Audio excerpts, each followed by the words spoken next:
Olá, pessoal, tudo bem? Vamos continuar aqui nossa disciplina, né, de empreendedorismo. Nas últimas aulas nós falamos sobre criatividade, sobre inovação, e na aula de hoje nós vamos iniciar aqui as discussões sobre empreendedorismo, mas na sua forma histórica, né? E antes de iniciar sobre o empreendedorismo propriamente dito, eu quero compartilhar com vocês sobre o significado da palavra empreendedorismo, né? O significado da palavra empreendedorismo tem origem francesa, né? E significa entrepreneur, né? E quer dizer aquele que assume riscos e começa algo novo.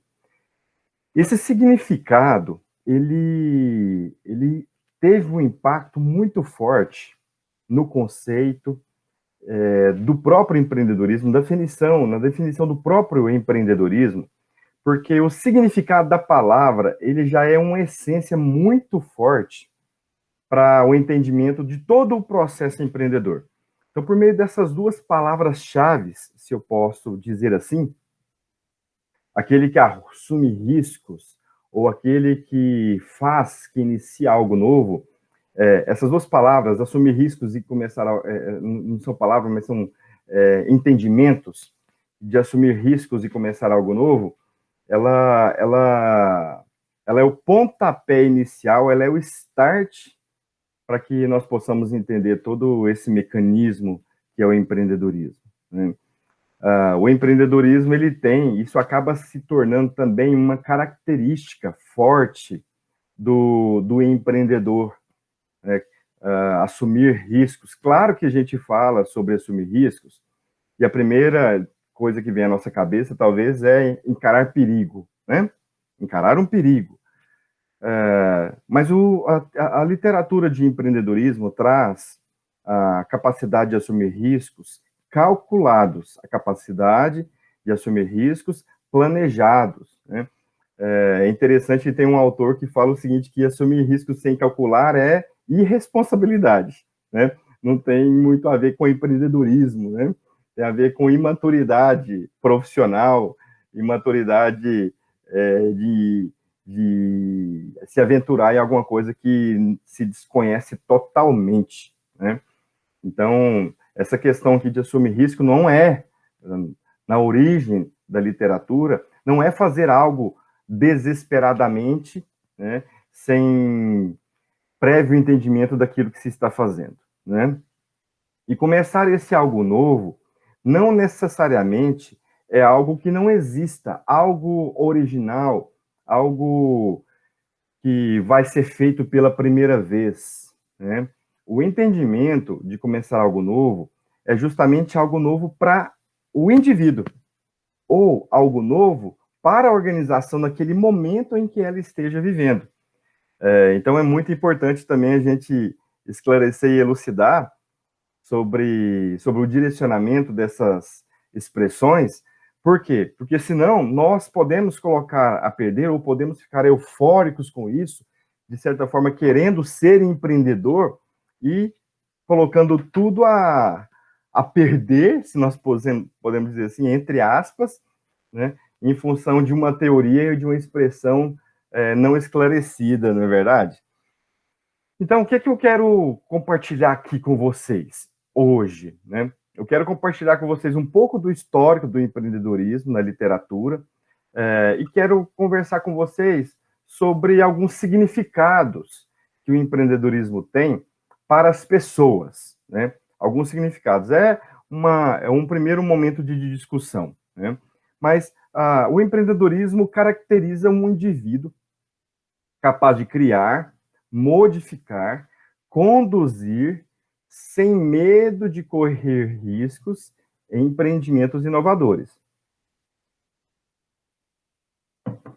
Esta expressão do empreendedorismo, também retirado da literatura, ele apresenta aquele indivíduo que gosta de se reinventar, não é? Ele gosta de se reinventar. um indivíduo que não está preso no status quo, o indivíduo que está sempre se movimentando, é muito importante. Eu gosto muito dessa expressão. Por quê? Porque essa expressão, essa apresentação, ela coloca o empreendedor como um indivíduo que nunca está satisfeito com o momento em que ele está vivendo. E, de fato, é uma interrogação forte, por quê? Porque ele não precisa estar sempre criando algo novo, Ele está, invariavelmente, buscando também novos conhecimentos, buscando novas informações, né? Talvez ele não atualiza o empreendimento, mas ele atualiza as informações que ele obtém sobre o negócio, né? Ele busca informações, ele vai em feiras de negócios, ele conversa muito com os fornecedores, conversa muito com os clientes, percebe a necessidade dos clientes, né? Então, o empreendedor, ele não fica só parado de braços cruzados, vendo o negócio ali caminhar. Ele não faz isso. Então, ele quer, de fato, o tempo todo, se reinventar. E aqui aparece a expressão novamente, medo, né? Medo de correr riscos. Nós vamos no momento aqui, nós vamos discorrer sobre esse assunto. Na aula que vem também, nós vamos discorrer sobre esse assunto. Na próxima aula, nós vamos falar sobre características que compõem o perfil do empreendedor, na próxima aula. E a questão interessante é que o medo, nesse contexto, ele é caracterizado como algo negativo. Por quê? Nesse contexto aqui, dessa definição. Porque o medo aqui, ele barra, ele não deixa ir além, ele não deixa continuar, ele impede o avanço, né? O medo aqui é isso, né? Tem muitas literaturas e muitos contextos em que o medo, ele vem de forma positiva. Aqui, no contexto do empreendedorismo, o medo aqui evidenciado para o empreendedor é aquilo que vai fazer ele não avançar em direção ao sonho dele, em direção àquilo que ele quer. Então, o indivíduo que é classificado como um empreendedor, ele não tem medo de ir atrás, ele tem proatividade, ele tem iniciativa, né? Ele quer muito fazer algo interessante para a sociedade, para os clientes e para ele mesmo. Ele quer ir atrás disso, né? Nós estamos vivendo hoje um momento em que tem-se explosões de startups, explosões. Nós percebemos startups em todos os estados, sendo criado em todos os estados da federação. A gente percebe negócios relacionados à tecnologia, negócios relacionados à velocidade de entrega, à facilidade de pedidos. A gente percebe muitas startups que trabalham modificação de ambientes. A gente percebe muitas startups que oferecem diversos benefícios para diversos tipos de público, né? E por quê? Em função dessa situação, né, que nós estamos vivendo aí no mundo, né, em que as pessoas se mantêm mais distantes uma das outras, as pessoas devem tomar cuidados com a saúde, não é verdade? E nesse contexto, muitas novas empresas estão surgindo, né? E as pessoas que estão à frente desses negócios querem, de fato, contribuir, de alguma forma, com a sociedade, com os clientes e para o desenvolvimento do ser humano. Claro, por que não dizer assim? O empreendedor, ele não pensa só em si mesmo. O empreendedor, ele pensa também na contribuição que ele vai dar para a sociedade, né? Eu trago aqui um pouco da história de Marco Polo. Eu não quero aqui aprofundar, eu só quero fazer um comentário sobre Marco Polo, porque a literatura faz referência a ele. A literatura de empreendedorismo faz referência a Marco Polo. Ele teve uma contribuição muito forte no século XI, do século XI para o século II. Ele ficou viajando por quase 24 anos viajando à procura de novas experiências, né? Ele ficou viajando mar adentro, em terras, explorando e conhecendo elementos e histórias que eram fantasiosas até então naquela época, né? Então, as histórias fantasiosas, que no mar tinham bestas grandes, que o mar não era infinito, aliás, que o mar não era contínuo, que o mar tinha quase que um momento em que que a água declinava, né, como se fosse uma cachoeira. Então, assim, como se fosse um precipício, né? Então, existem histórias naquela época que não se eram conhecidas por todos, muitas questões geográficas que não eram conhecidas por todos ainda estavam sendo exploradas, e ele teve coragem, juntamente com a tripulação ali, né, com o pai, com o tio, eles foram explorar, e claro, né, acharam ali a Rota da Seda, né, e potencializou muito o comércio naquela época, né? Eles ficaram muitos anos viajando, muitos anos fora. A literatura classifica Marco Polo como um empreendedor, porque ele assumiu riscos, e eu não quero entrar aqui, de repente, no mérito da exploração, né? Como que ele foi pago, o que foi prometido, por que ele foi. Eu não quero entrar no mérito da exploração. Eu quero entrar no mérito do risco, da coragem, da iniciativa, da contribuição. É esse mérito que eu quero apresentar. Né? E assim, não foi aqui que iniciou o empreendedorismo. Nossa, está muito longe, né, de falar que o empreendedorismo começou com Marco Polo. A literatura apresenta Marco Polo como um empreendedor, né, de muitos anos atrás. Entretanto, eu poderia citar outros exemplos bem mais antigos do que Marco Polo, né? E na Bíblia, por exemplo, nós temos nós temos casos e evidências de grandes empreendedores do passado. Eu não sei ao certo aí se vocês são leitores assíduos da Bíblia, né? Eu não estou falando nem de crença, estou falando de leitura, né? Porque a Bíblia também é um livro histórico, não é verdade? É um livro com muitas evidências históricas, de experiências, de momentos, de aprendizado, né? De filosofias e de sociologias. Então, a Bíblia é um livro muito bom. Eu acredito que eu poderia ser um leitor mais assíduo da Bíblia. Não leio tanto quanto deveria, não leio tanto quanto gostaria. Mas existe uma história muito interessante na Bíblia que aconteceu há muitos anos antes de Cristo, né? Com o filho do rei Davi, né? Com o sucessor, com Salomão. Rei Salomão a Bíblia relata que foi um dos homens, se não o homem mais sábio da história, né? E Salomão, ele empreendeu muito forte no seu governo. A literatura bíblica mostra isso em outras linhas, mas a gente consegue identificar que ele empreendeu muito forte nisso, né? Ele teve visitas ilustres de muito longe, né? No livro relata dentre várias histórias, a rainha de Sabá, que veio de longe conhecer o reinado, trouxe muitos presentes, riquezas, ouro, seda, né, para presentear o rei Salomão pela visita, para conhecer o que faz ali. Eu imagino que a rainha de Sabá foi lá fazer uma vistoria para, quem sabe, aplicar benchmarking no seu reinado.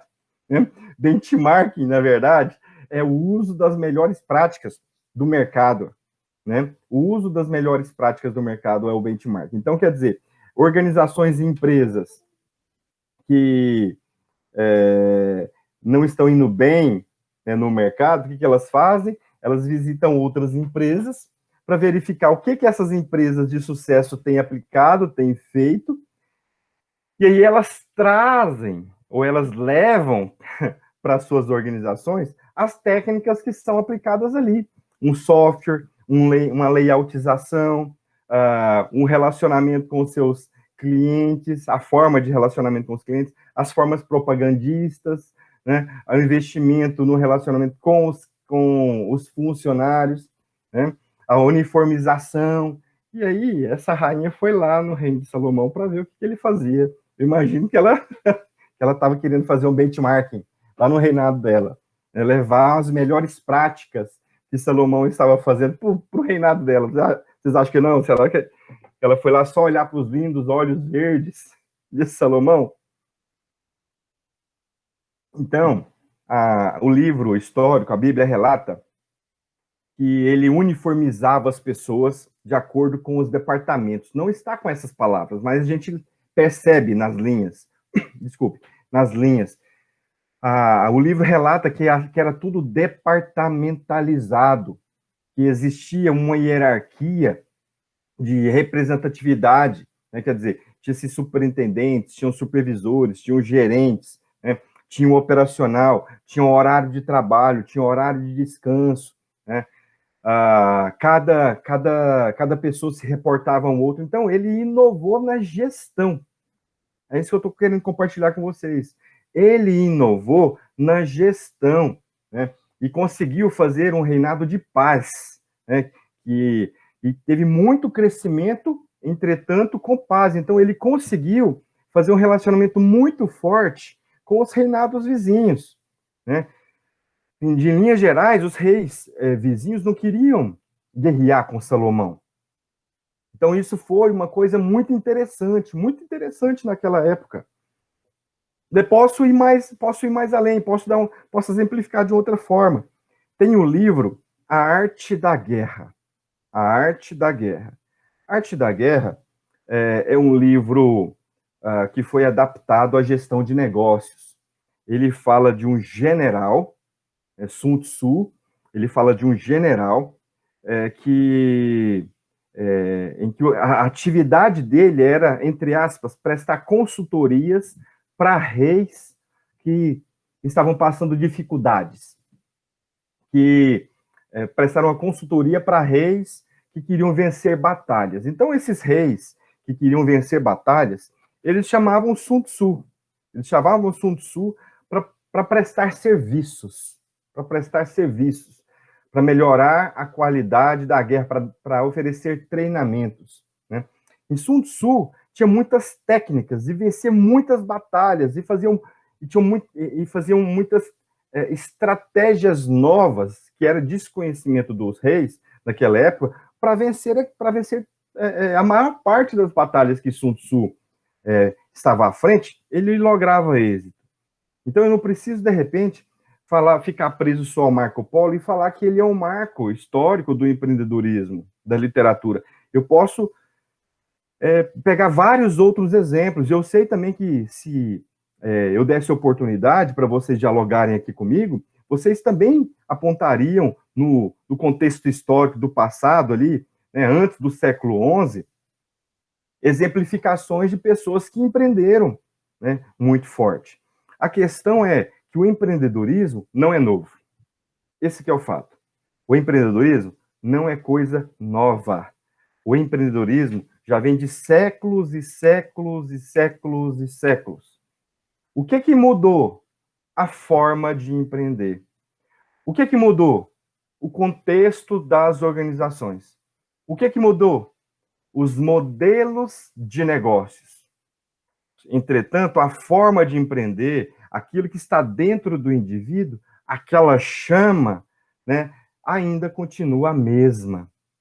Né? Porque o ser humano, a essência do ser humano é de criar. Essa é a essência do ser humano. Nós criamos.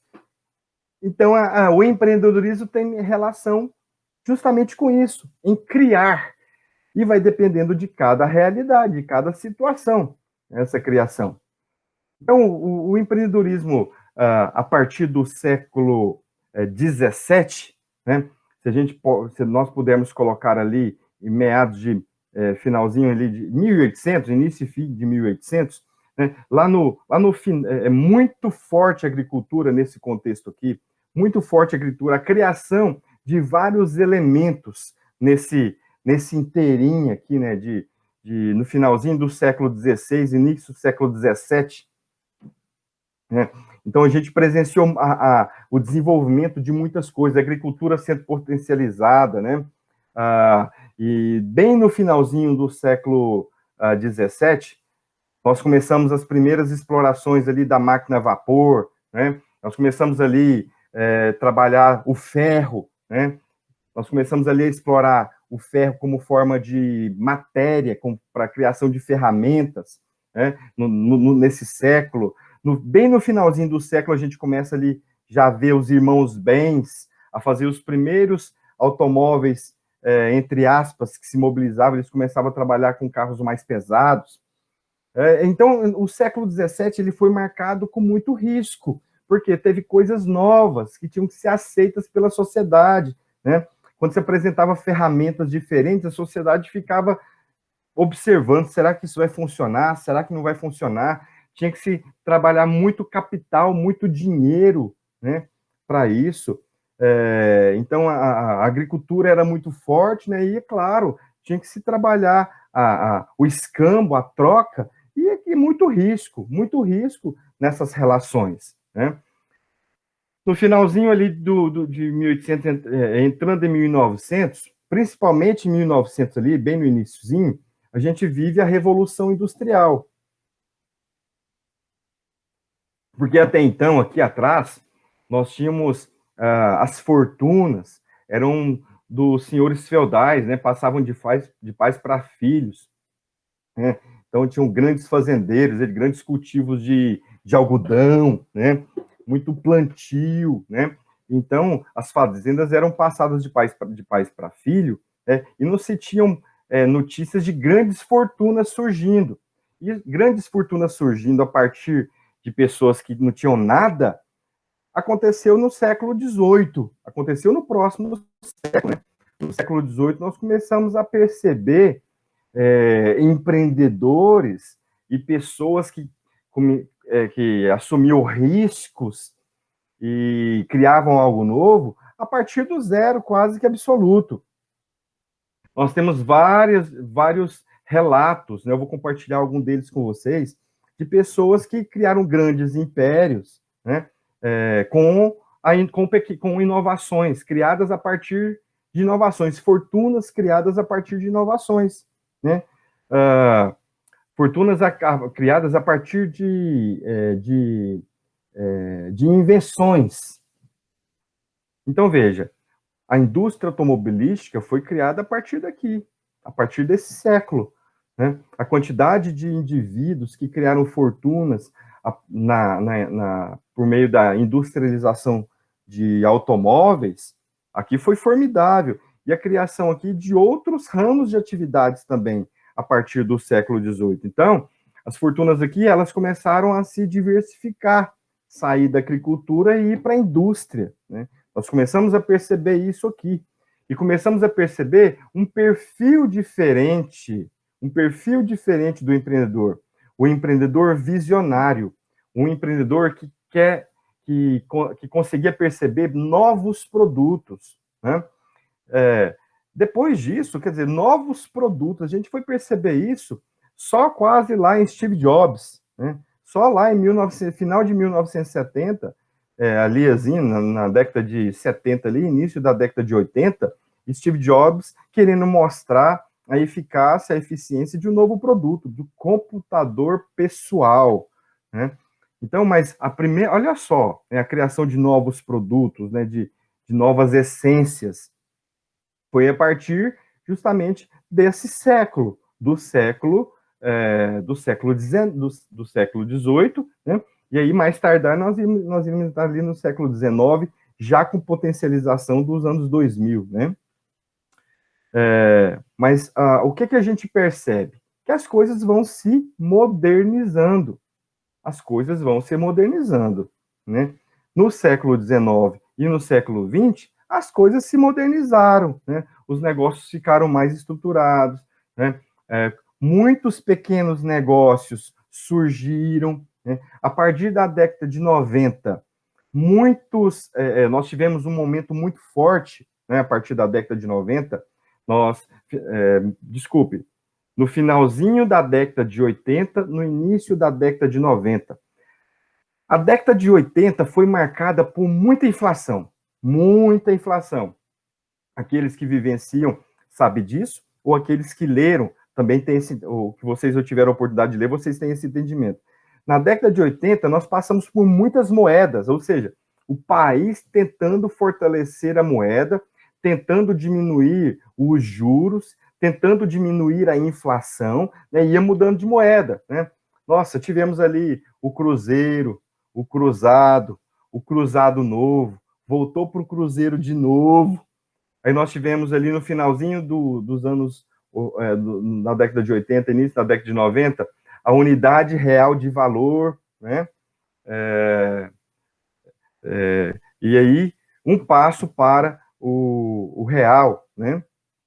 Se eu não me engano, o real que foi em 1994, né? Só tentando trabalhar aqui a memória, mais ou menos. Mas o que aconteceu ali em 1990, né?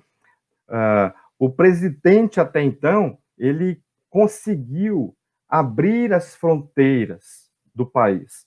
Ele conseguiu começar a fazer ali um início de importação e exportação. Ele conseguiu começar a trabalhar isso.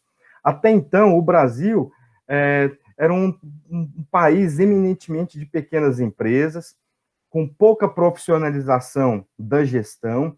Os pequenos empresários tinham pouca diversificação nos negócios, o investimento em marketing, publicidade, em relacionamento com o cliente era baixíssimo, né? E com a chegada de grandes empresas a partir da abertura do mercado externo, da abertura das fronteiras para o comércio exterior, a partir desse momento, grandes empresas chegaram no Brasil, né? A indústria automobilística, a indústria supermercadista, a indústria de departamentalizar, de lojas de departamento, começaram a chegar no Brasil. E aí nós tivemos um aquecimento. Claro, empresas pequenas fecharam, mas as empresas que ficaram, elas notaram que elas precisavam aprender a se profissionalizar. Elas precisavam se modificar, senão elas iam sucumbir, né? A riqueza estava trocando de mão. Já escutou esse ditado popular, que às vezes a riqueza troca de mão, né? Empresas trocam de mão, né? Por quê? Porque outros erraram, né? Não se mantiveram atualizados, chegaram outros dispostos a inovar, a se adaptar no mercado, e claro, né? Tomaram lugar dos outros ali, daqueles que não quiseram evoluir. E isso aconteceu pesadamente nesses 2 séculos, principalmente, né? E aqui, claro, um administrador que começava a ser confundido com o gerente, né? É claro que o administrador ele é um cargo de profissionalização, o gerente ele é um cargo de direção, né? Então começou-se a confundir muito isso, né? Os empreendedores eles eram vistos como os donos da empresa. Então todo mundo que era dono de empresa era empreendedor, né? Todo mundo que era dono de empresa era empreendedor. E isso começou a não ter um faro, uma percepção muito boa para os teóricos. Por quê? Porque nem sempre aqueles que empreendem, nem sempre os donos de empresa são empreendedores. Nem sempre dono de empresa é empreendedor, né? Agora, o inverso é verdade. Empreendedores podem ser, sim, empresários, donos de empresa. Nós temos muitos donos de empresas que não inovam, que não assumem riscos. Ele abriu uma empresa por algum motivo ali, por uma oportunidade momentânea, porque ele estava desempregado, por infinidade de motivos aqui, que uma pessoa pode arriscar a montar uma empresa, né? Então, isso tinha uma interrogação muito forte em volta disso, né? O empreendedor sendo visto como empresário, o empreendedor sendo rotulado como gerente, né? o empreendedor sendo rotulado como administrador, né? Em algumas situações, ele sim pode ser o administrador, pode ser o empreendedor, né? Mas o inverso talvez não seja verdade, né? Então, veja, tem algumas coisas interessantes que a gente precisa discutir sobre o empreendedorismo. Uma delas é a mudança, né? Uma delas é a mudança. Mudanças tecnológicas, mudanças no índice do desemprego, mudança nas formas da gestão trabalhar. Mudança começa a ser um assunto muito discutido. Mudança começa a ser um assunto presente na área do empreendedorismo. Por quê? Porque aquele que empreende, ele sempre cria algo novo. Não é isso que faz parte do significado da palavra empreendedorismo, do empreendedor? Não foi isso que nós conversamos no início? Então, veja, se a mudança é algo que não vai deixar de existir, o empreendedor precisa acompanhar essas mudanças. Então, a mudança aqui, ela é o pontapé para a nossa discussão de agora.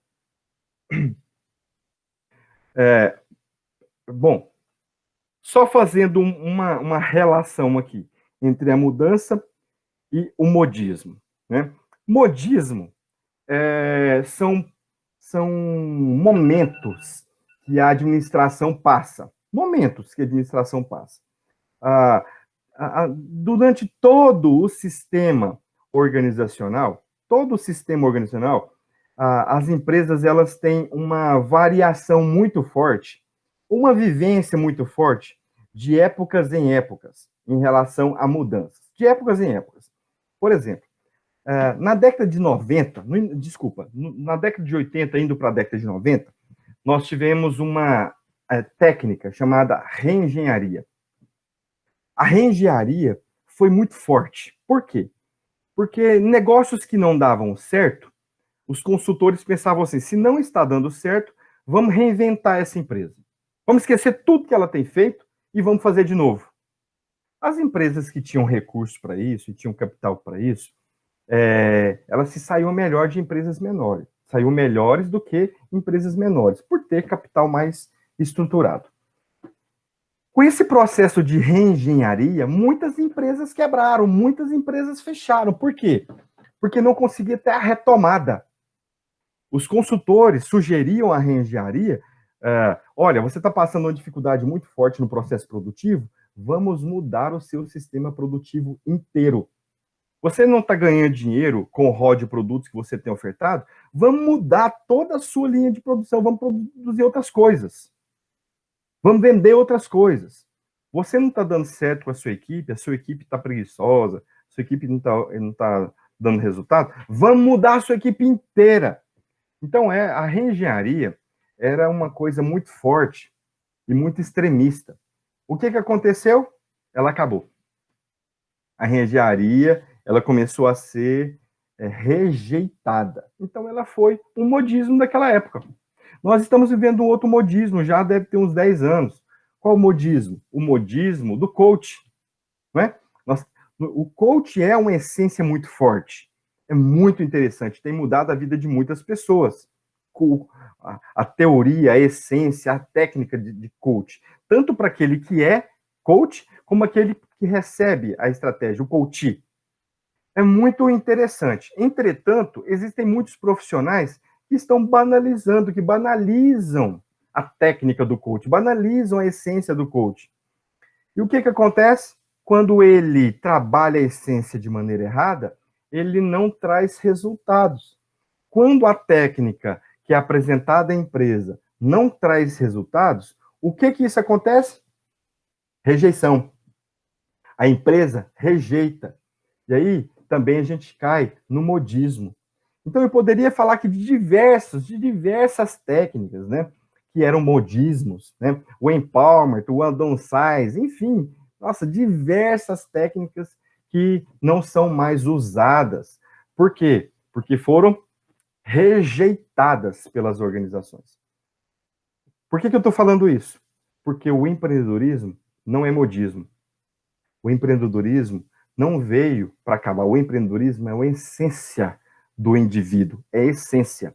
Se é uma essência, e talvez pode ser até um comportamento empreendedor, nós devemos pensar o seguinte, que isso não vai acabar nunca. O empreendedorismo não acaba nunca. Ele só muda de realidades. E cada realidade requer uma mudança. Então, veja, o empreendedor muda. Aquele que não é empreendedor, ele estagna. O empreendedor, ele tenta se modificar o tempo todo. Quem não é empreendedor, ele fica preso ao status quo. Eu gosto muito de enfatizar isso. Principalmente quando eu vou passar o vídeo agora que eu vou apresentar para vocês. Eu vou apresentar um vídeo para vocês agora. Quem mexeu no meu queijo? Porque esse vídeo, na verdade, é uma animação. É uma animação que já é um pouco antiga. Mas o que eu quero que vocês percebam aqui. Essa animação vem de um livro. Esse livro foi best-seller em vendas, porque ajudaram muitos executivos, muitos empresários. Tem diversos links gratuitos na internet que você pode baixar esse livro em PDF e ler ele rapidamente. Você consegue ler esse livro em 20 minutos, te garanto. De 20 a 30 minutos você consegue ler esse livro. E você consegue perceber a essência. Então, quero desafiar você a ler esse livro. Né? Para aqueles que estão um pouco assim com tempo curto, eu vou passar um vídeo aqui que fala exatamente, uma animação que fala exatamente o que é o livro. Só que um não substitui o outro. Assista o vídeo junto comigo e depois leia o livro. Eu quero mostrar aqui uma realidade de duas categorias de personagem. Os duendes e os ratinhos. Os ratinhos, vocês vão perceber, passaram as mesmas dificuldades dos duendes, só que eles agiram com muito mais rapidez. Eles perceberam a mudança, né, do cenário que eles estavam vivendo. Vou tentar aqui, não dar nenhum spoiler real. Então, os duendes demoraram mais para mudar. Vocês vão ver ali em que contexto que eles mudaram. Um dos duendes teve uma iniciativa mais forte do que o outro. E isso gerou muitas coisas. Então, esse vídeo vai gerar muito aprendizado. Né? Eu gostaria que vocês assistissem esse vídeo, né? E depois vocês vão se direcionar ao Google Classroom para responder as questões. Só que a aula não acabou. Depois que vocês assistirem o vídeo, eu retomo aqui com vocês. Esta é uma história sobre mudança, na qual o queijo é aquilo que você quiser, seja no trabalho ou na vida, e o labirinto é onde você irá procurá-lo. Os 4 personagens da história, 2 ratinhos e 2 duendes, representam partes de todos nós. Não importa a nossa idade, sexo, raça ou nacionalidade, porquanto todos compartilhamos algo em comum. A necessidade de encontrar o nosso caminho no labirinto e atingir o sucesso nesses tempos de mudança.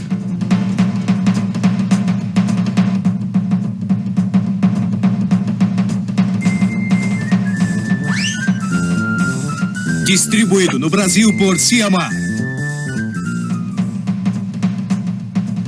Há muito tempo, em um país distante, viviam 4 pequenos personagens que corriam pelo labirinto à procura de queijo para alimentá-los e fazê-los felizes.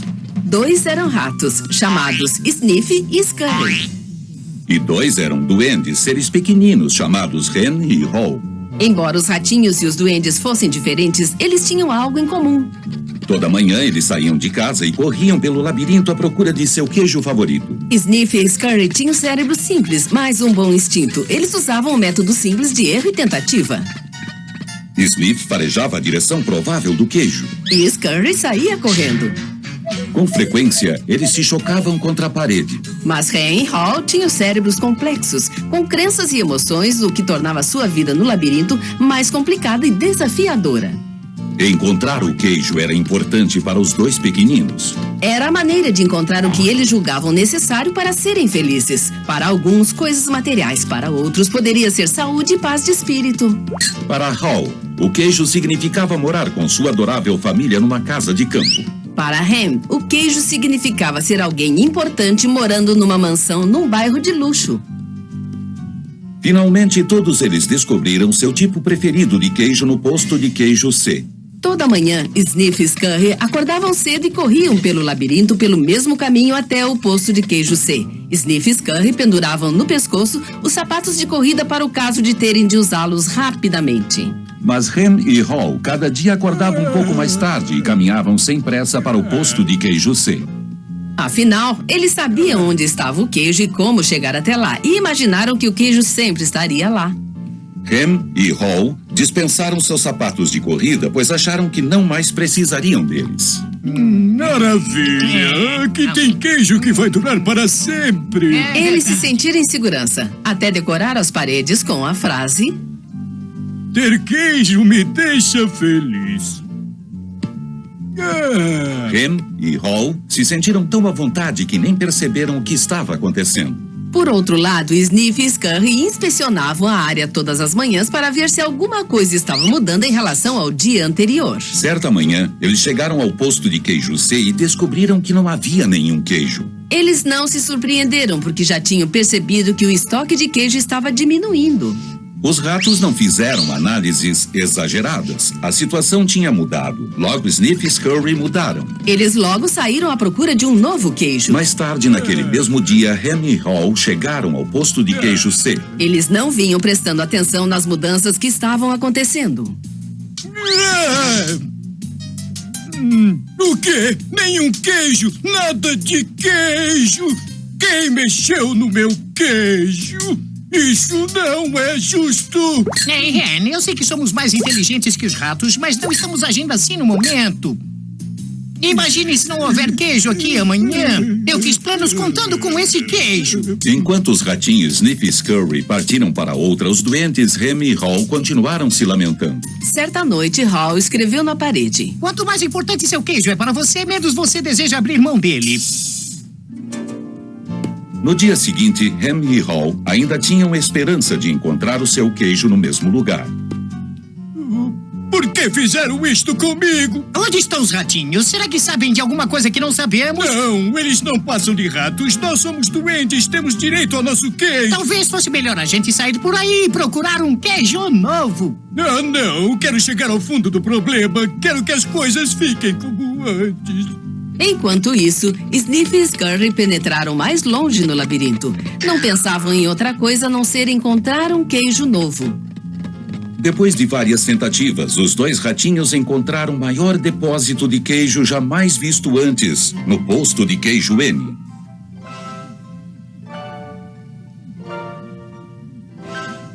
Enquanto isso, Hen e Hal ainda lamentavam a falta de queijo no posto de queijo C.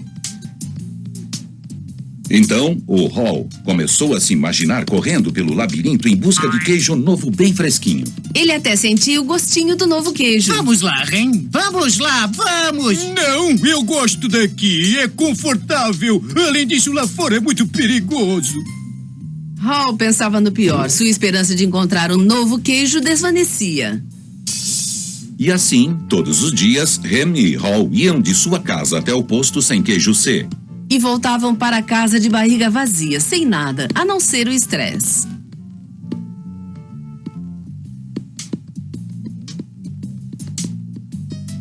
Quem mexeu no meu queijo? Quem mexeu no meu queijo? Quem mexeu no meu queijo? Olhe bem para nós. Estamos sempre fazendo as mesmas coisas e perguntando por que as coisas não melhoram. Chegou a hora de agir. Você vai voltar ao labirinto? Por que não esperamos que tragam o queijo de volta? Você não entendeu. Eles nunca vão devolver o queijo velho. Aquele era o queijo de ontem. Chegou a hora de encontrar queijo novo. Mas se não houver nenhum queijo lá, ou se nós não conseguirmos encontrar... A vida continua. Também devemos continuar. Não! Quem mexeu no meu queijo? Quem mexeu no meu queijo? Quem mexeu no meu queijo? Se não mudarmos, podemos virar seres extintos. Tal como Hen, o Hal também sentia medo. Então escreveu na parede aquilo que ele estava pensando. O que você faria se não estivesse com medo? Não tardou muito e Hal decidiu o que fazer. Juntou toda a sua coragem e partiu em disparada para o desconhecido. É a hora do labirinto!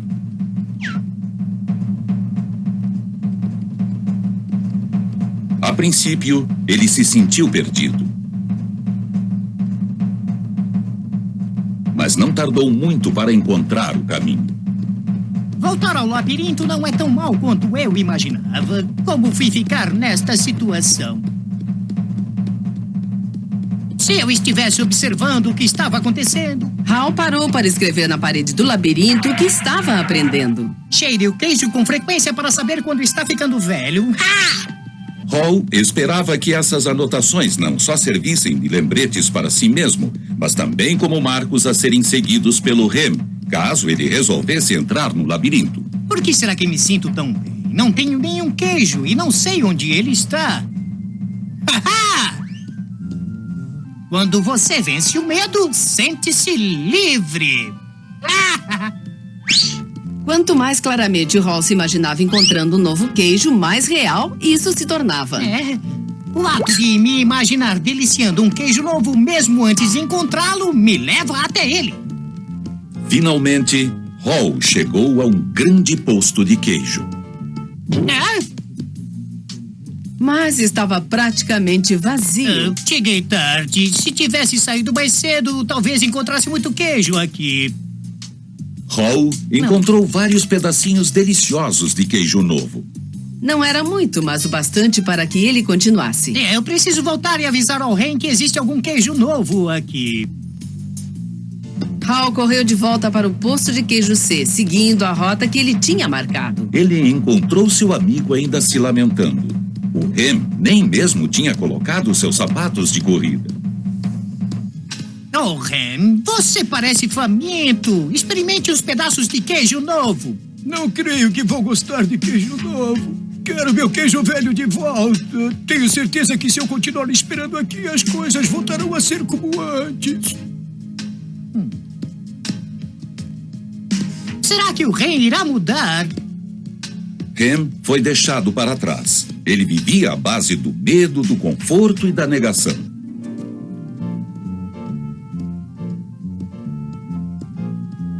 Parece que o Ren acredita que não pode ou não vai gostar de queijo novo.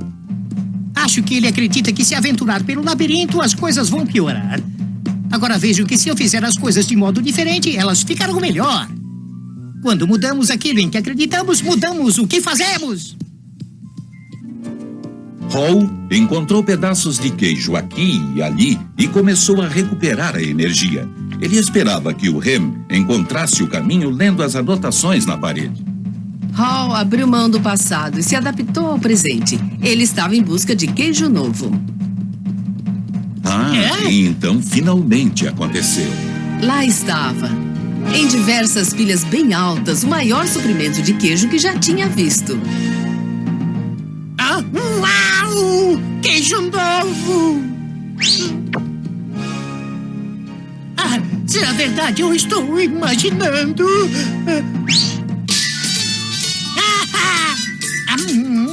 É verdade! Hall percebeu que os ratinhos já estavam há bastante tempo se deliciando com o novo queijo e prometeu a si mesmo que da próxima vez mudaria mais depressa. Hall sabia do perigo de acabar voltando aos velhos hábitos assim que se sentisse muito confortável. Assim, a cada dia, ele inspecionava o posto de queijo N para verificar as condições do queijo. Ele percorria o labirinto e explorava novas áreas. Ele sabia que era mais seguro estar ciente de suas escolhas reais do que se isolar na sua zona de conforto.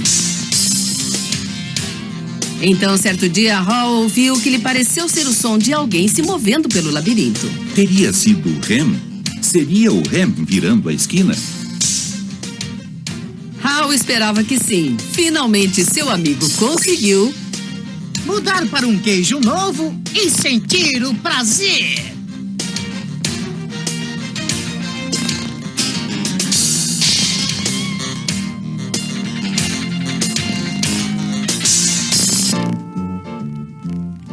Você pode ler a mensagem na parede.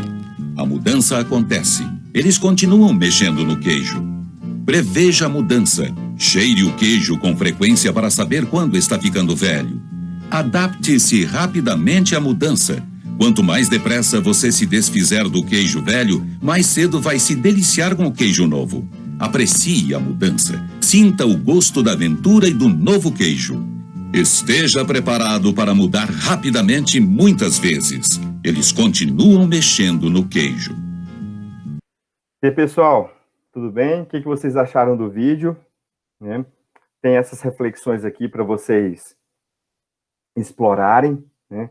Mas eu quero só fazer alguns comentários aqui antes de avançar no conteúdo, né? Olha aqui, a primeira pergunta aqui: como iniciar o pensamento sobre mudança? Vocês viram ali que os ratinhos, de maneira bem rápida, perceberam e farejaram que o queijo estava acabando, né? E notando isso, eles já partiram para outra. O instinto falou muito forte.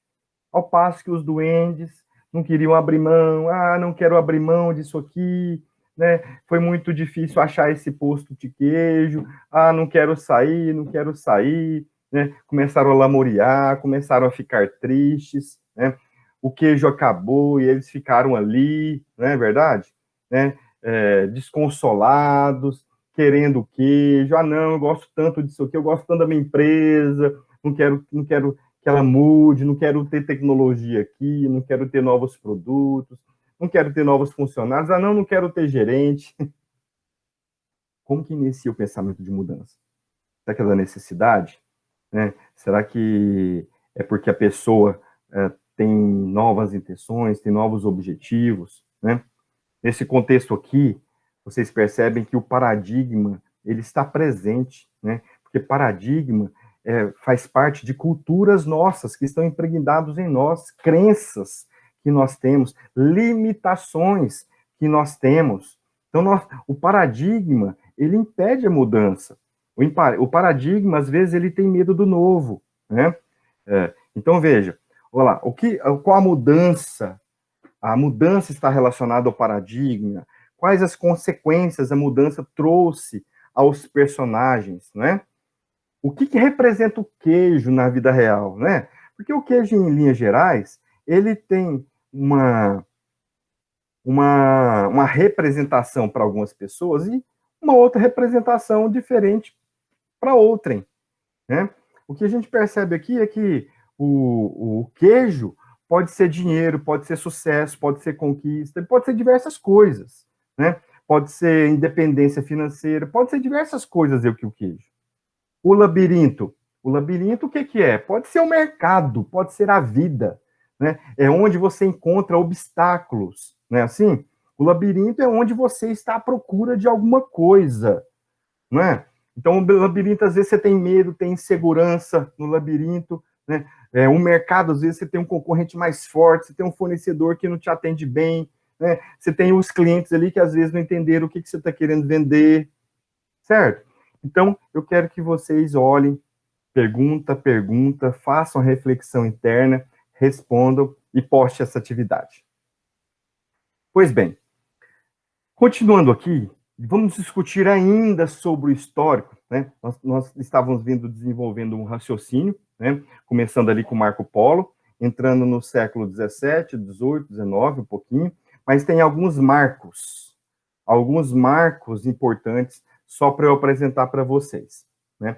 Não quero tentar aqui ser repetitivo, né, nesse assunto, mas só para a gente perceber que, né, durante esse século, nós podemos dizer assim, muitas coisas foram acontecendo, muitas coisas, né? Começou lá em 1900, teve um indivíduo chamado Frederick Taylor, que ele começou estudos no chão de fábrica. No chão de fábrica, ele começou a estudar os tempos e os movimentos das pessoas. E depois de tanto estudar isso, ele instituiu uma nomenclatura para a gente estudar esse assunto, que chama organização racional do trabalho. Depois de estudar tempos e movimentos, ele instituiu uma teoria. E essa teoria, ela contribuiu muito nessa época e contribui até hoje. Inclusive, esta teoria, organização racional do trabalho, ela inspirou a indústria 4.0 na fabricação robótica de automóveis. Ela que inspirou, começou tudo ali, né? Se hoje nós temos vários robôs fazendo toda essa mecanização no mesmo lugar, fazendo sem parar, foi em função da Hort, né? Tem até um filme muito interessante que vocês podem assistir, chama-se Tempos Modernos. Tempos Modernos é um filme de Charlie Chaplin, né? Um dos principais sucessos de Charlie Chaplin. Tempos modernos, porque era moderno para aquela época em que estava acontecendo o êxodo rural, as pessoas saindo do campo, indo montando as pequenas primeiras cidades, né, que aconteceria em volta das grandes indústrias, das siderúrgicas, né, das metalúrgicas, se eu posso até assim dizer, né? Então, nessa época aqui, muito forte a organização racional do trabalho. E o Frederick Taylor, ele foi um indivíduo que teve coragem para estudar gestão naquela época. E até hoje nós estudamos ele. Até hoje, estou falando dele para vocês aqui, ó. Se passaram décadas, e eu estou falando dele para vocês aqui. Nós estamos vivendo em outro contexto, e ele marcou a época. Ele marcou a história. Então, quer dizer, ele foi um indivíduo empreendedor, não abriu empresa, ele não teve indústria, mas ele ele compartilhou algo muito novo e teve que correr riscos. Teve que correr esse risco porque a teoria dele poderia ter sido fracassada e o nome dele poderia ir para o lixo, né? Porque ele começou a desenvolver um trabalho que ninguém tinha desenvolvido até então. Então eu quero pegar justamente esse gancho para falar para vocês e compartilhar que o empreendedorismo, que o empreendedor, não acontece só naquele que abre o seu negócio. O empreendedor pode ser aquele que está dentro das empresas trabalhando, pode ser o intraempreendedor. O intraempreendedor é aquele funcionário, é aquele executivo, é o presidente, é o superintendente, que faz coisas novas e arriscadas dentro da organização. Nós tivemos, na década de 90, um executivo que ficou para a história. Ele foi considerado o executivo do século, Jack Welch. Depois digite também Google, pesquise sobre esse executivo da General Electric, da GE. Ele revolucionou essa indústria, ele mudou. A indústria era uma coisa antes dele entrar, uma coisa depois que ele ficou 50 anos nessa indústria e fez dessa indústria uma monstruosidade de organização. Por curiosidade, assista vídeos do Jack Welch para você ver a riqueza de aprendizado. E ele foi um intraempreendedor, né? Ele foi um executivo que empreendeu. Ali em meados de um pouquinho mais para frente, né, de 1920, 1930, mais ou menos, a teoria mostra um indivíduo, chamou-se Elton Mayo, enfim, ele trabalhou a teoria das relações humanas na abordagem humanística, né? Esse indivíduo fez uma coisa nova também. De igual maneira, o Frederick Taylor, o Elton Mayo também fez uma coisa muito nova.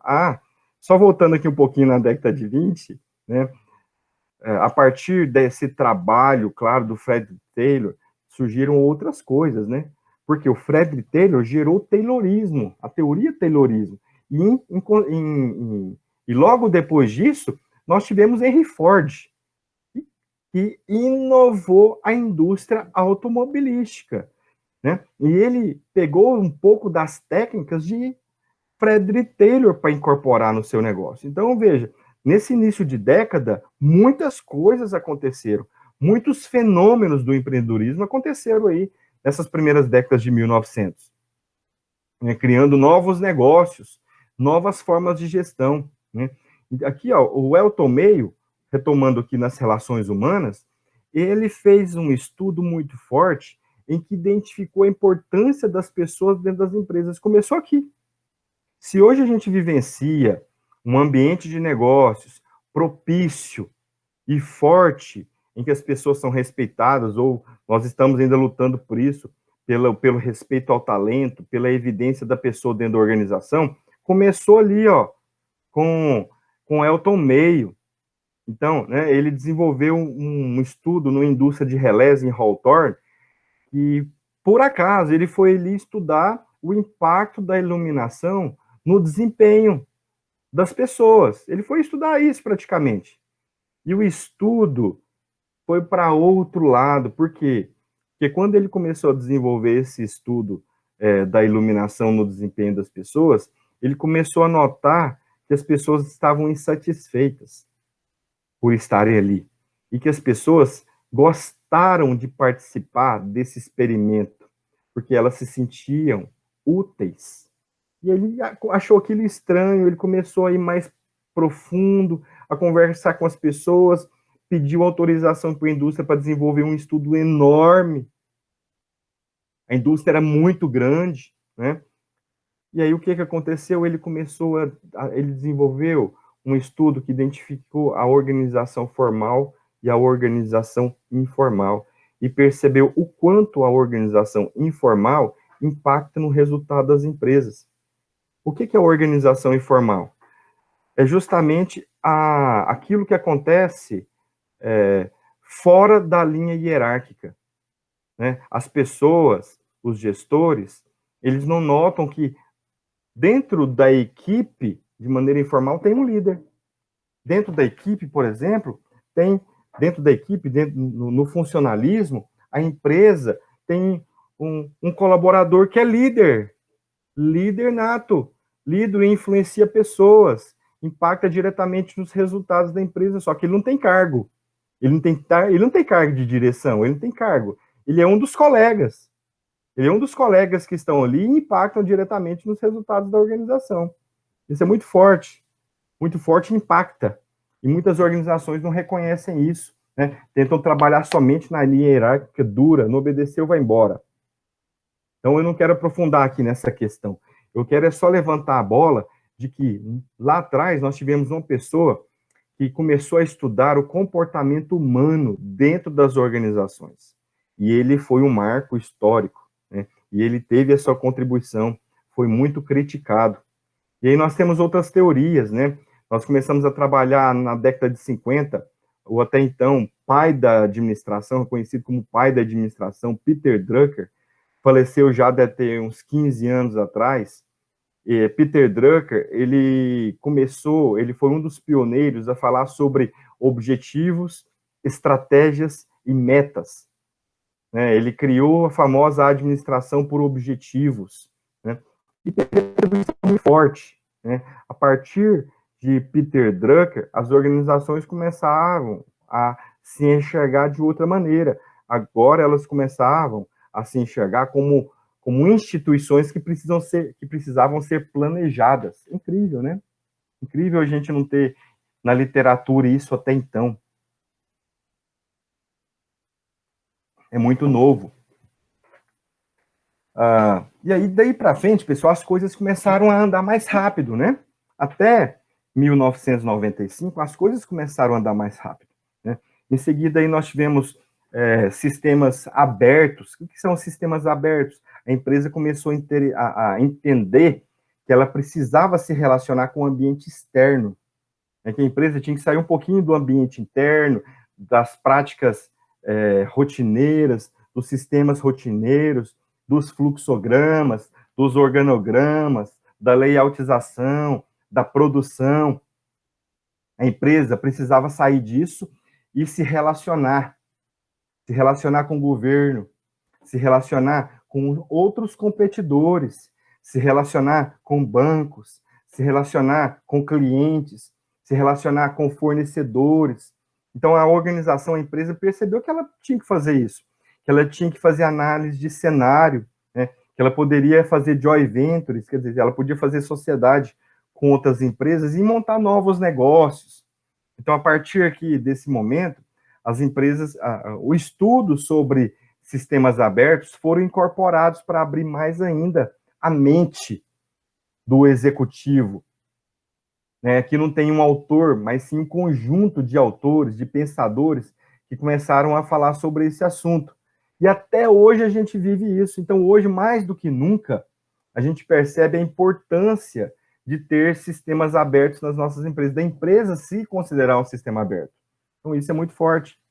Ali na década de 80, nós começamos a trabalhar a contingência, né, a sistematização, sistemas, organizações que deveriam se adaptar com mais velocidade ao ambiente que ela estava inserida. Por quê?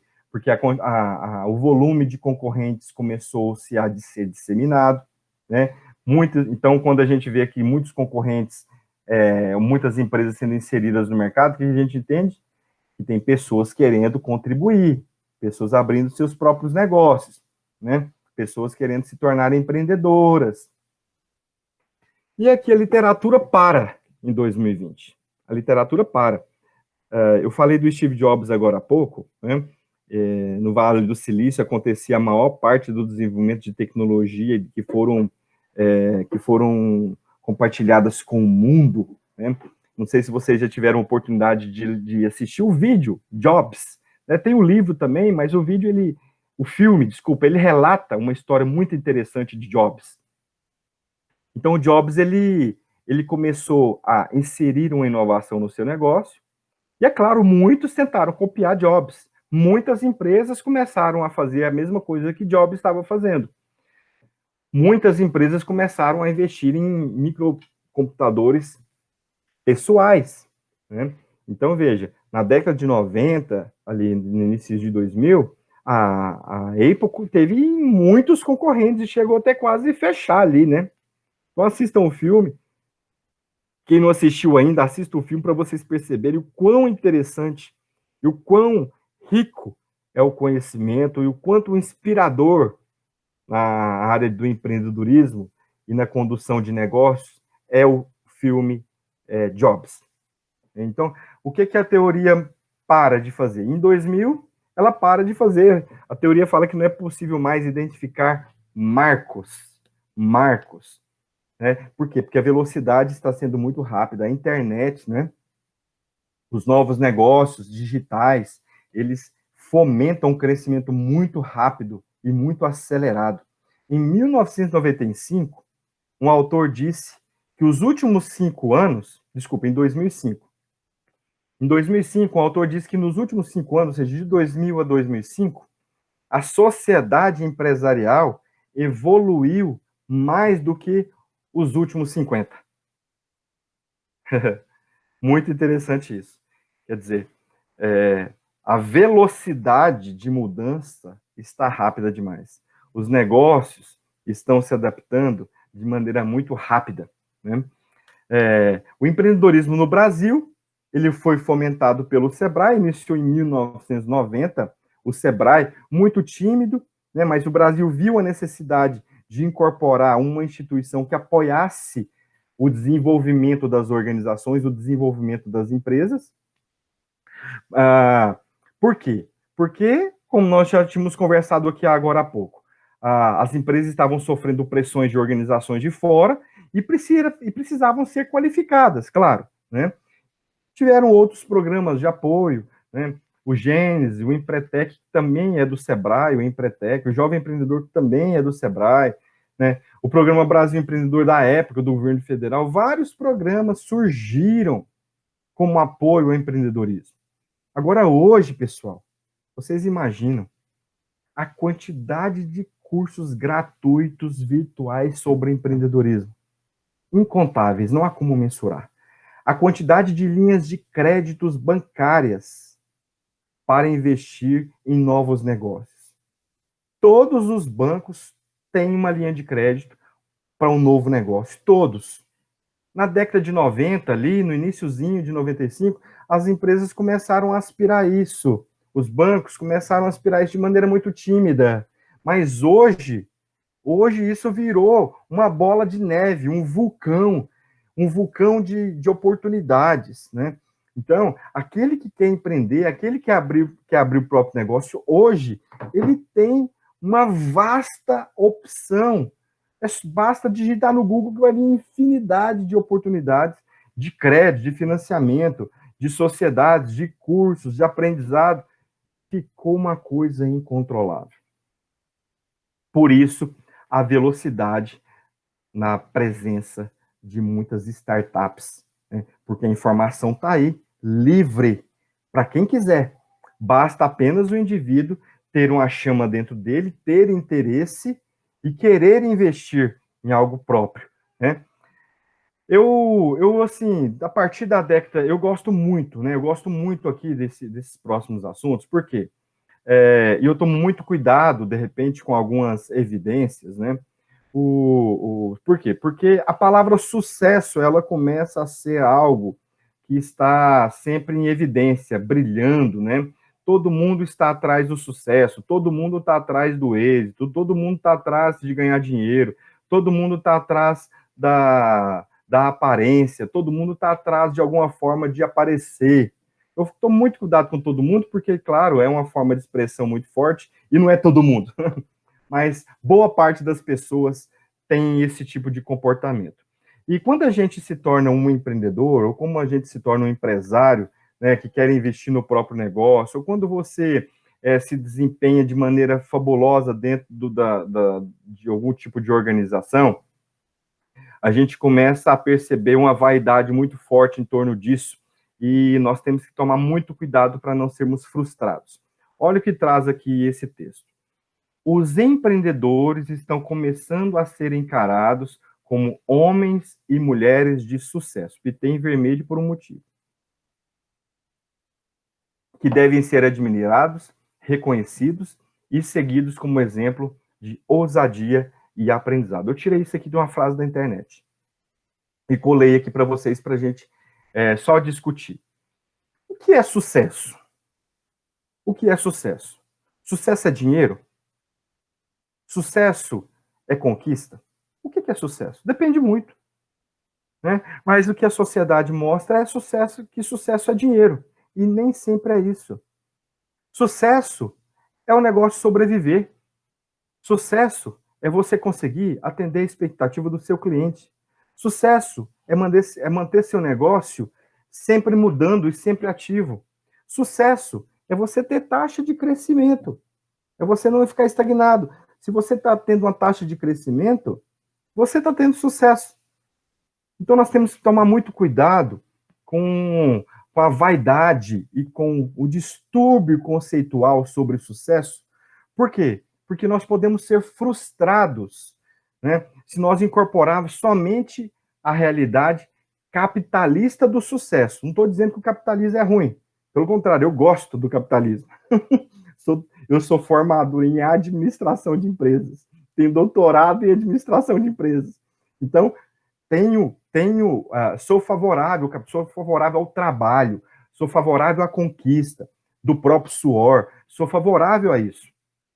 Sou favorável da pessoa ter benefícios em função do empreendimento de energia, sou favorável.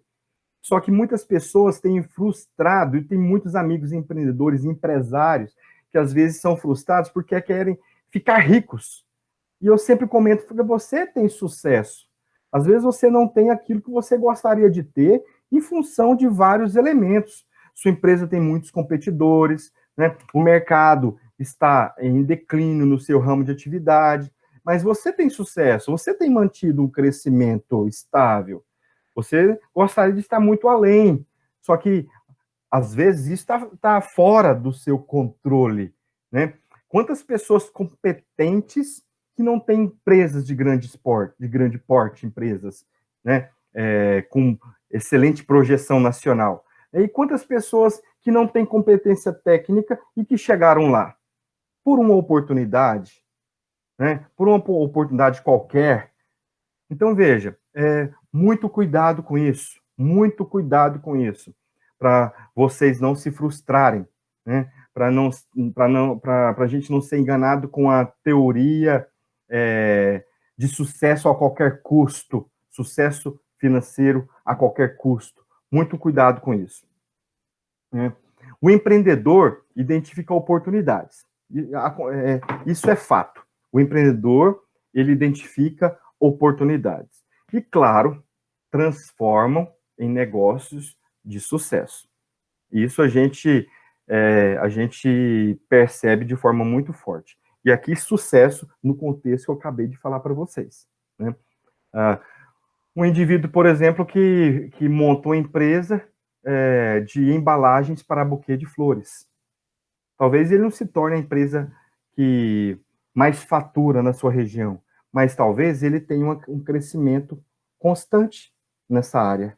Constante. Ele sempre está ele modifica os buquês de flores, inova no formato, inova na embalagem, inova no conteúdo da embalagem, né?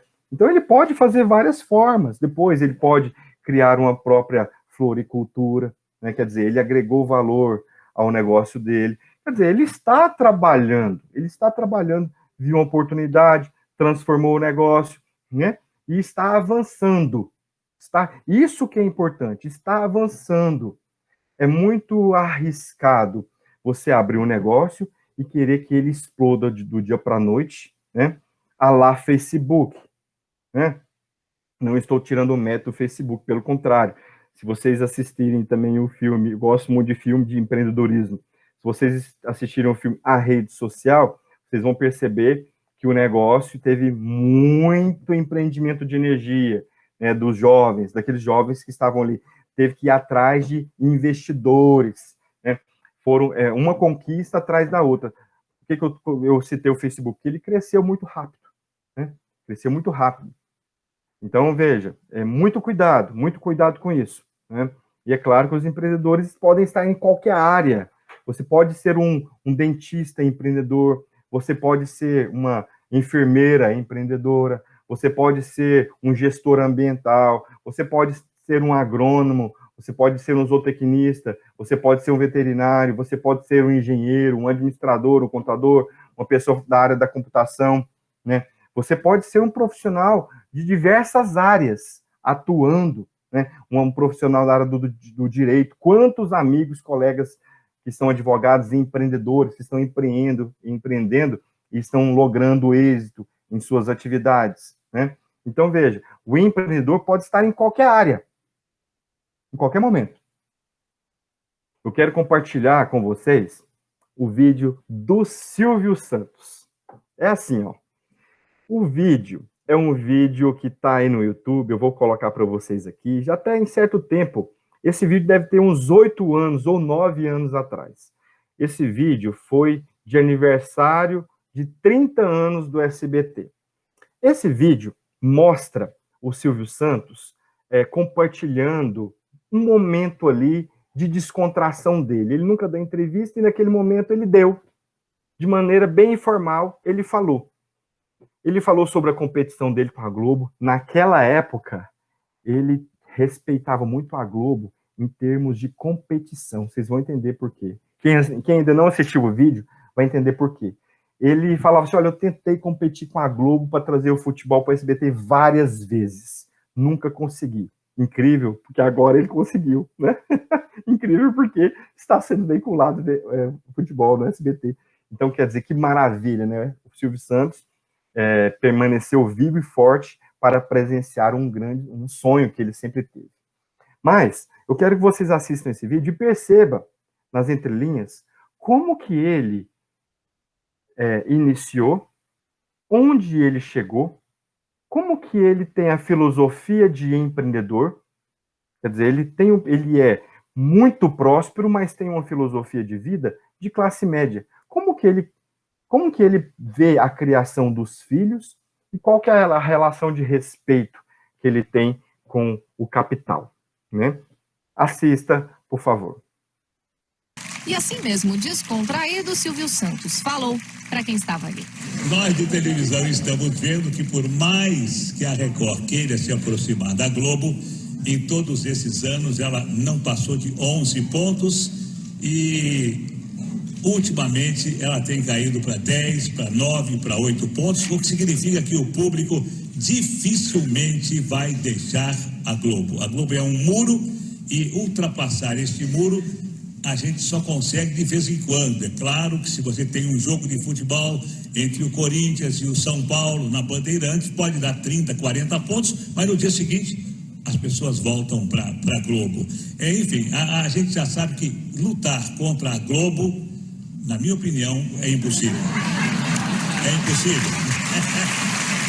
alguns segredos do Silvio Santos empresário para nós, para mim, Gerson. Uma das coisas que não deve preocupar quem quer se meter em qualquer tipo de negócio é não se preocupar com os elogios ou com as críticas. Se você vai entrar em qualquer mercado, não importa que esse mercado tenha um líder e que você nunca possa se aproximar do líder, se você não sonhar alto, se você administrar bem a sua empresa com os pés no chão, não se preocupando nem com o primeiro colocado, nem com o segundo, nem com o último colocado, se você fizer aquilo que a sua intuição manda e usar bom senso, deixando de lado a vaidade, você tem todas as possibilidades de conseguir o seu objetivo. Não tenha dúvida. Só não consegue o objetivo quem sonha demasiado. Só não consegue o objetivo quem pretende dar o passo maior do que a perna. Só não consegue o objetivo quem acredita que as coisas são fáceis. Todas as coisas são difíceis. Todas as coisas têm que ser lutadas. E quando você consegue uma coisa fácil, desconfie, porque ela não é tão fácil quanto parece. Continue trabalhando, continue apostando na sua intuição, continue com os pés no chão e não se importe com o que a sua esposa fala, com o que os seus filhos falam, com o que os seus amigos falam, se importe com aquilo que você vive o seu dia a dia. Pelo menos foi assim que eu consegui, de camelô a ser banqueiro. A maior audiência histórica do SBT, se não me engano, foi na transmissão de um jogo de futebol em 1995, final da Copa do Brasil, Corinthians e Grêmio, e depois disso o SBT nunca mais voltou a investir na transmissão esportiva. Por quê? Eu me lembro de um ano que eu tentei competir com a Globo e que a minha proposta tinha sido até um pouco melhor do que a da Globo. Mas aí me responderam de que a Globo tinha uma cláusula preferencial e que se ela cobrisse a minha proposta, ela ficaria com os direitos. E depois dessa data eu vi que qualquer tentativa de se trazer o futebol para outra emissora que não fosse da Globo seria uma tentativa que não daria resultado. Eu criei as minhas filhas porque eu sempre sonhei em ter no Brasil uma vida como os americanos têm nos Estados Unidos. Eu sempre achei que a melhor maneira de se viver é se viver como um cidadão de classe média. Tudo aquilo que passa de alguém que possa ter o suficiente para viver como um cidadão de classe média, na minha opinião, a malucada, como eu já disse a vocês, é troféu. O dinheiro, para mim, representa apenas troféus de sucesso, troféus de vitória. Durante as comemorações dos 30 anos do SBT, ao vê-lo falar, eu vi não um grupo de funcionários aplaudirem o patrão, o empresário. A sensação que eu tive foi um grupo de fãs aplaudindo e ouvindo um ídolo. Você, Silvio Santos, se enxerga assim? As pessoas trabalham para você e te adoram. Não, eu nunca me preocupei com isso e eu até me surpreendo com a minha popularidade. Não, verdade, eu me surpreendo porque nunca foi objetivo meu e as pessoas de imprensa sabem disso. Eu não dou entrevista para os meus colegas, eu não vou a programas dos meus colegas porque eu acho que eu exerço a minha profissão. Eu faço aquilo que eu tenho que fazer como profissional. Se o SBT, se eu fosse funcionário do SBT, assim como eu nunca fui funcionário, porque quando eu comecei na televisão eu já alugava os meus horários. Mas se eu fui funcionário só da Rádio Nacional, mas eu sempre fiz aquilo que me mandaram fazer. Então hoje no SBT eu faço o meu programa e posso garantir a vocês, embora vocês vão dar risada, eu sou voluntário. Eu não ganho absolutamente nada, verdade? Os dirigentes do SBT estão aí para que não me deixem mentir. O SBT não me paga absolutamente nada, nada. eu ganhava 300 mil reais do Baú da Felicidade para fazer o programa do Baú. O Baú fechou, não me pagaram mais nada. Eu quero agradecer a vocês terem vindo e terem escutado toda essa minha história, porque o livro que o Arlindo fez, um grande amigo meu, ele fez por conta própria e eu fiquei muito contente porque o livro que ele fez de mim fez com que ele tivesse uma velhice um pouco mais confortável. Venderam muitos livros, mas se tivesse que contar a minha história desde os 14 anos, quando eu comecei a minha vida de camelô, ou desde a escola pública, quando eu comecei a vender doces no recreio para ganhar doce, eu acho que dariam 3 ou 4 volumes. Então, vocês que vieram nesses 30 anos, eu só espero, dizendo com toda sinceridade, olhando para a minha vida, a sorte que eu tive, a saúde que eu tenho, a família que eu tenho, se vocês tiverem, e eu faço votos que tenham, vocês serão tão felizes quanto eu sou. Pessoal, o que vocês acharam aí do vídeo do Silvio Santos? Muito interessante, né? Muito interessante a forma como ele pensa na criação dos filhos, a forma como ele percebe a coragem para avançar, quer dizer, não ficar escutando muito as pessoas, tomar cuidado com o que você faz dentro da sua empresa, não ficar querendo seguir o outro, né? Eu gosto muito disso do Silvio Santos, né? Faça da melhor forma que você puder dentro da sua empresa. Se esforce o máximo dentro do seu negócio. Faça cada dia melhor para você mesmo, né?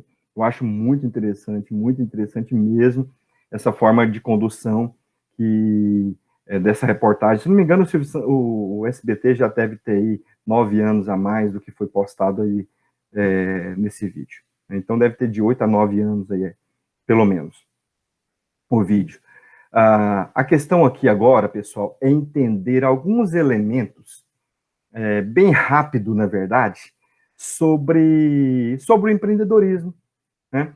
Se vocês conhecerem um pouco da história do Silvio Santos, vocês vão ver que ele começou como vendedor de caneta, ele foi ambulante, né? E uma coisa latente no livro, né, que ele citou e no finalzinho do vídeo, né, que o Arlindo escreveu, ele mostra que Silvio Santos tinha atitude. Ele ia além. Ele pensava, via oportunidade e fazia, né? E isso é uma característica muito forte do empreendedor, o fazer rápido. Nós temos que analisar, perceber a oportunidade, analisar e agir, né? Não dá para ficar fazendo só análise. A atitude tem que ser também um fator rápido do empreendedor. Então, olha só o que fala aqui esse texto. Empreender é ter atitude para realizar algo de fato. É tornar uma paixão em verdade consumada. Quer dizer, olhando aqui para o Silvio Santos, ele era um ambulante, mas era reconhecido por ser um bom comunicador, um bom vendedor. E a voz dele, né, caracterizava um timbre de radialista. E aí uma pessoa falou para ele, por que você não se torna um radialista? Isso era muito distante do Silvio, né? Isso era muito distante dele, né? Só que ele acreditou naquela palavra e foi atrás, né, e conseguiu uma oportunidade. Depois ele percebeu que ele tinha muita didática, ele tinha muita facilidade de comunicação, né, e visualizou a televisão, né, e seguindo o seu caminho, né. Então, o empreendedor, ele tem que sair do status quo, ele tem que ir avante, né. Entretanto, olha só, agora que eu vou conseguir definir para vocês o empreendedorismo, desculpe. Agora que eu vou conseguir definir o empreendedorismo, depois de tanto falar aqui sobre um pouco da história, né? Depois de compartilhar com vocês algumas teorias, agora eu vou definir o empreendedorismo, né? Então, o empreendedorismo é um processo, né? Então, ele não é um fim em si mesmo. Ele é uma roda incessante. Ele começa, desenvolve, conclui aquele ciclo e começa de novo. Então, ele vai finalizando projetos e iniciando de novo. Ele vai iniciando projetos e iniciando de novo. Então, o empreendedorismo é um processo de criação de algo novo, inovador. Veja que interessante. Que o indivíduo trabalha com o que tem. O indivíduo trabalha com os recursos disponíveis. Então, veja, seria maravilhoso, seria muito bom você empreender com dinheiro no bolso, o quanto você quisesse. Seria muito bom você empreender com os recursos tecnológicos disponíveis à sua mão, seria top. Seria muito bom você desenvolver o seu negócio com as pessoas que você sempre sonhou. Nossa, seria maravilhoso. Seria top você abrir seu negócio no lugar que você sempre sonhou e ter a estrutura física que você sempre sonhou, em ter os fornecedores parceiros, né? Que você sempre sonhou, te entregando enxovais. Nossa, que legal, né? As grandes potências supermercadistas, quando montam seus novos supermercados, ganham diversos enxovais dos seus fornecedores para viabilizar aquele negócio e continuar no negócio. Nossa, seria maravilhoso, né? Se você fosse montar o seu supermercado pela primeira vez e ganhasse enxovais de todos os fornecedores. Olha que maravilha! Ah, que maravilha! Então, veja, olha só. Empreendedorismo é o processo de criação de algo novo, inovador, em que o indivíduo trabalha com o que tem, assumindo um cenário de risco que pode fracassar. Olha a definição de empreendedorismo. Então, nós devemos visualizar isso, nós devemos perceber que o empreendedor, ele começa a trabalhar com motivação, com aquilo que ele gosta, começa a inovar, começa a desenvolver o negócio ou o projeto, né, com aquilo que ele tem na mão, e pensando, nossa, eu estou correndo risco aqui, isso aqui pode até não dar certo, só que eu vou avante. Eu vou avante. Eu vou caminhar rumo ao êxito. E acreditar em si mesmo, né? E acreditar em si mesmo. Aqui eu trouxe alguns desafios, mas é só para reflexão, né? Você se vê como empreendedor, né? Em que momento da sua vida você acredita ter tomado atitudes empreendedoras? Você conhece alguém que tem uma história interessante sendo empreendedor? É só para reflexão mesmo, né? Só para a gente olhar, porque em linhas gerais existem muitas pessoas que não são empreendedoras de fato. Não são, mas que querem. Não são empreendedoras, mas que querem ser empreendedoras. O empreendedor é fruto do meio. Já tem uma corrente que fala sobre isso. Tem a corrente que fala que o empreendedor não é questão genética de pai para filho. O empreendedor é fruto do meio. Então, se você nunca empreendeu na vida, assim como eu, nunca tinha até então empreendido na vida, né? Isso pode passar a ser a essência do indivíduo. Isso pode passar a ser a nossa essência. Basta nós investirmos. Basta nós investirmos em conhecimento e estarmos num ambiente, numa sociedade, no meio de pessoas que gostam de empreender. Isso é muito interessante. Eu vou passar aqui agora um vídeo da Coca-Cola para a gente encerrar esse momento, né? A Coca-Cola, ela é uma empresa admirável, né? Em termos de gestão, né? Em termos de agregação de valor. Essa empresa começou por alguém. Alguém começou essa empresa. E aí vocês vão ver nesse vídeo quem que é esse alguém. Depois, esse alguém vendeu para um outro alguém que acreditou no negócio. Quando o segundo alguém acreditou no negócio, ele incorporou várias técnicas. Esse outro alguém incorporou várias técnicas. Ao incorporar as técnicas de fabricação no produto, ele alinhou isso com as estratégias de negócio para vender e distribuir. Incorporou um preço. Vocês vão assistir isso no vídeo. E aí eu quero provocar vocês a assistirem o vídeo e a responderem essas perguntas. O que possibilitou o crescimento da Coca-Cola? O que alavancou e exponenciou o crescimento da Coca-Cola? Foi uma ação empreendedora? Em sua opinião, qual foi o momento mais importante nesse contexto para o crescimento da Coca-Cola? Qual exemplo semelhante da Coca-Cola tem nos dias atuais em termos de empresas? Ou de pessoas, se vocês pesquisarem.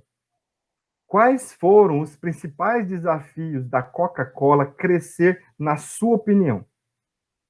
Considere uma viagem àquele tempo e nesse vídeo. Com as informações que você tem hoje, o que você teria feito de diferente se fosse o pensador da Coca-Cola? Ok? Então, eu vou veicular já o vídeo para vocês, né? E nos encontramos aí no nosso próximo encontro.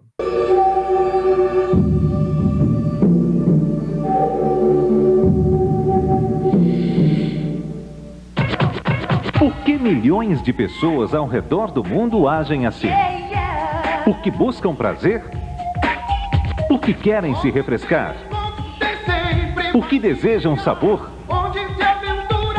Além de todas as alternativas anteriores, milhões de consumidores em todo o planeta sabem por que momentos como este são inesquecíveis e irresistíveis. Afinal, dentro de cada embalagem está o resultado de uma história de mais de 100 anos de sucesso, comprometida com padrões de excelência em produção, engarrafamento, comercialização e distribuição. Vamos juntos mergulhar na essência desse produto e conhecer a fórmula desse sucesso.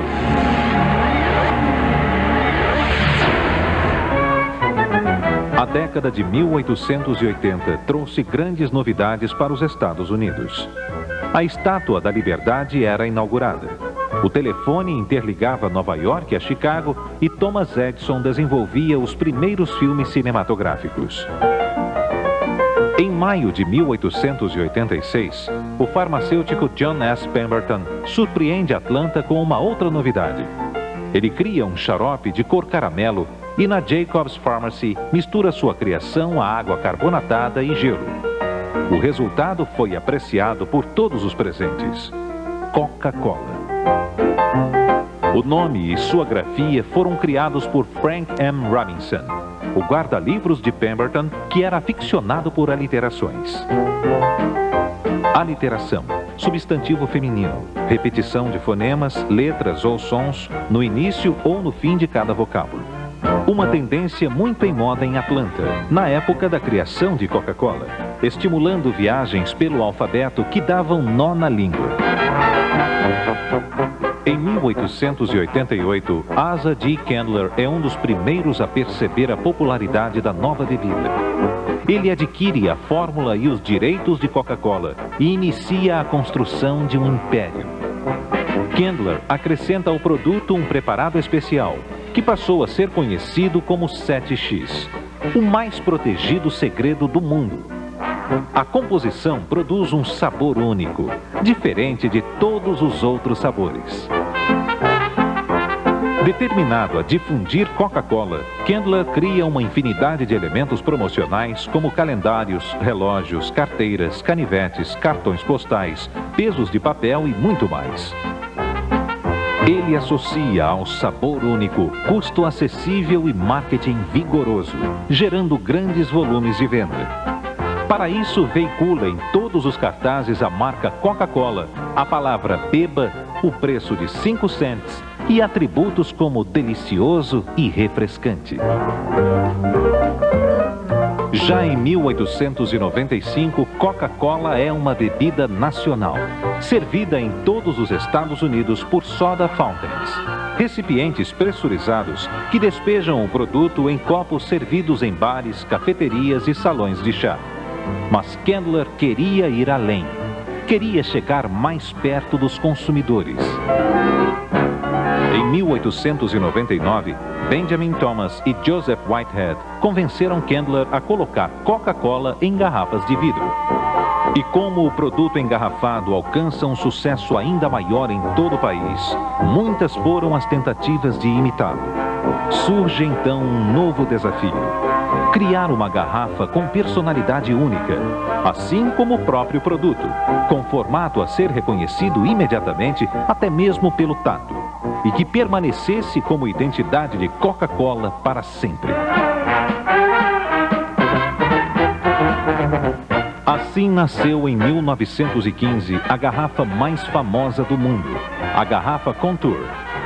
Mais de 60 anos depois de sua criação, o Instituto de Patentes dos Estados Unidos conferiu à garrafa um prêmio inigualável, reconhecendo a própria Contour como uma marca em si mesma, uma distinção alcançada por pouquíssimas embalagens em todo o mundo. Muitas coisas mudaram desde então, mas a Contour permanece a mesma até hoje, porque nasceu perfeita. E com ela, uma revolução em produção, engarrafamento e distribuição. As primeiras linhas de produção eram o que havia de mais moderno na época.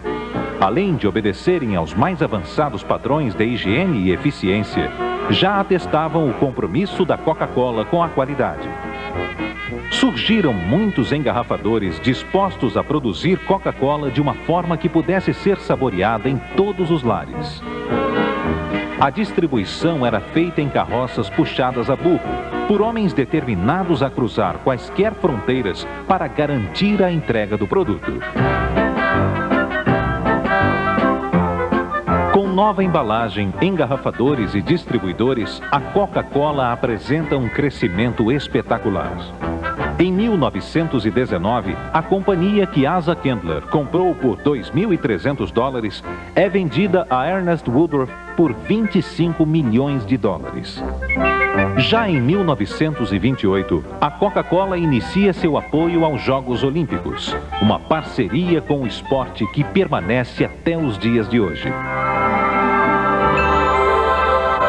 3 anos mais tarde, a empresa contrata o artista americano Haddon Sundblom para transformar o Papai Noel numa figura totalmente humana. A iniciativa da Coca-Cola transformou o Papai Noel em um velhinho simpático, com bochechas rosadas e barba branca. Uma imagem que, através dos anúncios de Coca-Cola, veio a ser adotada em todo o mundo como o símbolo de Natal.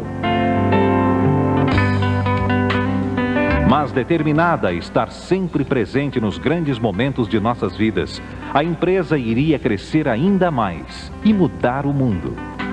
Atualmente, a Coca-Cola celebra uma história de mais de 100 anos de sucesso e está presente em mais de 200 países ao redor do globo. Culturas diversas, povos com hábitos muito diferentes, mas unidos por uma mesma preferência: Coca-Cola. Durante a Segunda Guerra Mundial, o presidente da companhia, Robert W. Woodruff, criou uma estratégia de marketing revolucionária.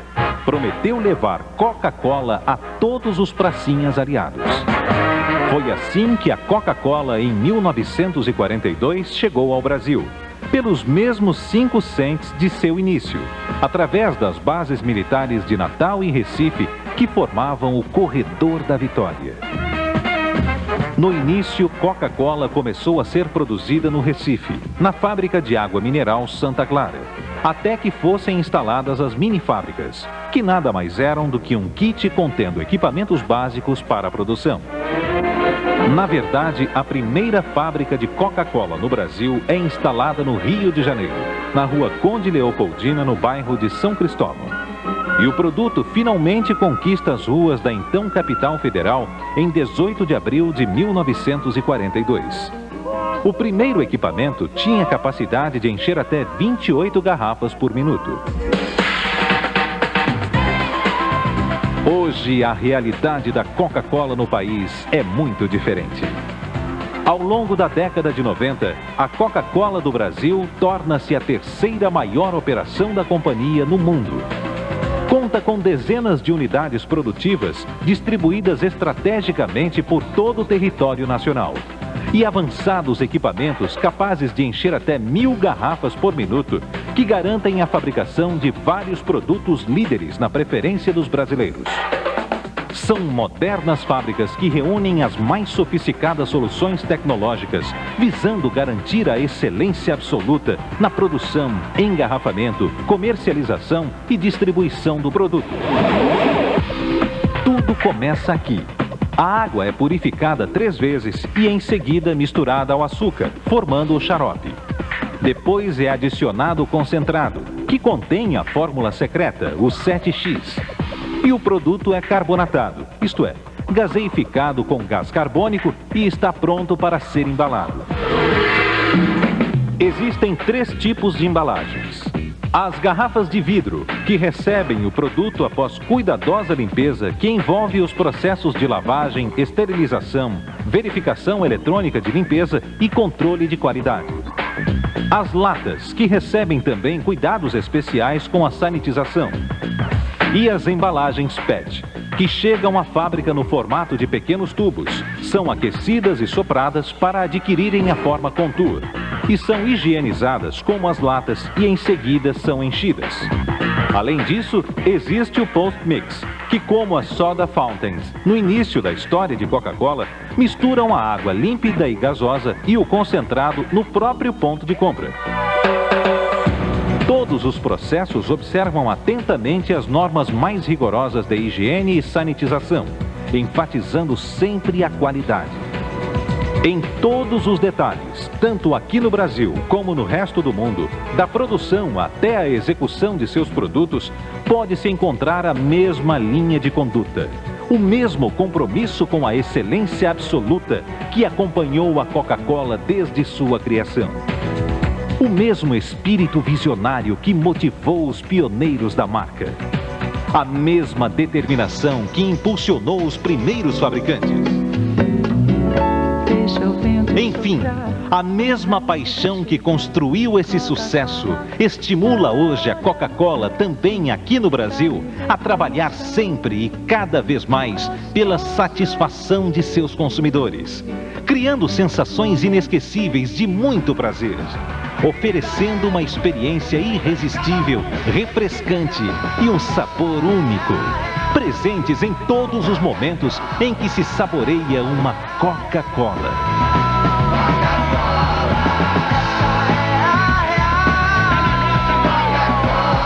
Na esquina, na lata, embaixo do sofá,